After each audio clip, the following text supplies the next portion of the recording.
అప్పుడు ఆయన తీర్మానించాట, ప్రతి సంవత్సరము కూడా విజయదశమి రోజున నవరాత్రులను ముగించుకొని 10వ రోజున ఖచ్చితంగా విజయదశమి రోజున అమ్మవారి యొక్క ఉత్సవమూర్తిని తీసుకొచ్చి ఈ పోలీస్ స్టేషన్లో పెట్టి అమ్మవారికి వివిధ రకాలైన ఉపచారాలు చేసి పూజలు చేసి అక్కడే ఆయుధ పూజ చేసుకుని అమ్మవారికి చీర సారే గాజులు అన్నీ పెట్టి పంపాలని శాసనాన్ని రాశాచ. అది లగాయితో కూడా ఇవాళ వరకు కూడా అమ్మవారిని నవరాత్రి పూజ పైన చేసినప్పటికీ కూడా 10వ రోజు ఉత్సవమూర్తిని తీసుకొచ్చి అమ్మవారిని ఆ పోలీస్ స్టేషన్లో పెట్టి అధికారి ఎక్కడైతే పెట్టి పూజ చేశాడో ఇప్పటికీ ఆ బిల్డింగ్ మారినప్పటికీ కొత్తగా కట్టినప్పటికీ కూడా అదే ప్లేసులో అమ్మవారి యొక్క ఉత్సవమూర్తిని పెట్టి ఆరాధన చేస్తున్నట్ట.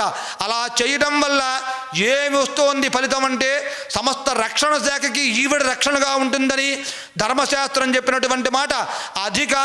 అధికారితో పాటు ఇప్పటి వరకు అమ్మవారిని ఆరాధన చేసినటువంటి అధికారులందరూ కూడా అమ్మవారి గురించి విశేషంగా కథలుగా చెప్పుకుంటారు.